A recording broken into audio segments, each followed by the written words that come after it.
સનસની crime ન્યૂઝમાં આપનું સ્વાગત છે। વડોદરા વોર્ડ નંબર 4 માં વરસાદથી રસ્તાઓ પાણીમાં ગરકાવ, વિદ્યાર્થીઓને વાહન ચાલકો મુશ્કેલીમાં।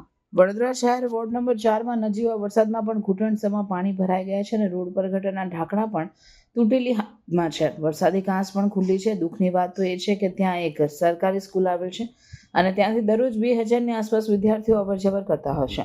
તેમ છતાં તંત્ર દ્વારા કોઈ ચોક્કસ કામગીરી કરવામાં આવતી નથી। વાહન ચાલકો પણ હેરાન પરેશાન થઈ રહ્યા છે। કેટલાય વાહનો ખુલ્લી ગટરમાં પડી જાય છે અને વારંવાર અકસ્માતો પણ સર્જાય છે। તેમ છતાં મેયર અને સ્થાનિક કોર્પોરેટરો આંખ આડા કાન કરડા છે, તેમ કોંગ્રેસના વોર્ડ નંબર 4ના પ્રમુખ અશોક પરમારે જણાવ્યું હતું। ચારના અધિકારીને કહેવા માંગુ છું કે આટલું બધું પાણી, ગટરો ખુલ્લી છે, આ ગાડી ગટરો ઢાંકણા ખુલ્લા છે અને અકસ્માતો થાય છે। વારંવાર ગાડીઓ અંદર પહેરી જાય છે અને કેટલાક માણસો પડીને એક્સિડન્ટ થાય છે। આપણા વોર્ડના મેયર છે, શું કહેવા માંગશો મેયરને? આપણા મેયરના વોર્ડને એવું કહેવા માંગુ છું કે ભાઈ આ ગટરોના ઢાંકણા બંધ કરો તમે, અને ચાલુ વરસાદમાં કેટલું પાણી છે, આગળ ઘૂંટણ હાથર પાણી છે આ વિસ્તારમાં, તો એનું કંઈ નિરાકરણ લાવો તમે અને ગટરના ઢાંકણા બંધ કરો। કોર્પોરેટરો આવે છે પૂછવા તમને? કોઈ પૂછવા નહીં આવતું, મત લેવા માટે આવે છે ખાલી। કોને ઓળખો છે તમારા વોર્ડના કોર્પોરેટરોને? અમારા વોર્ડ નંબર આપણે પેલા મનીષાબેન એ વખત આવ્યા હતા મત લેવા માટે। એ તો ધારાસભ્ય છે। કોર્પોરેટરને ઓળખો છો? કોઈ આવતા નહીં, ઓળખતા બી નથી? ના, ઓળખતા જ નહીં કોર્પોરેટર। ઓકે, શું નામ તમારું? અરવિંદભાઈ સોલંકી।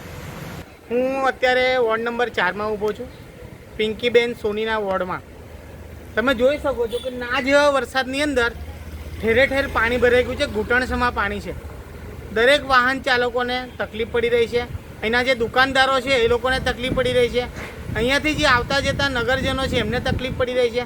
પણ કોર્પોરેશન જાણે સ્માર્ટ સિટીનું સર્ટી લઈ આવ્યું હોય એમ વડોદરા શહેરના મેયર બી દિલ્હીથી એવોર્ડ લઈ આવે છે અને વડોદરા શહેરના નગરજનો છે એ તકલીફમાં છે, એમને કંઈક ખબર પડતી નથી। મને તો લાગી રહ્યું છે વોર્ડ નંબર 4 એટલે ભગવાન ભરોસે મૂકેલો એક વોર્ડ છે।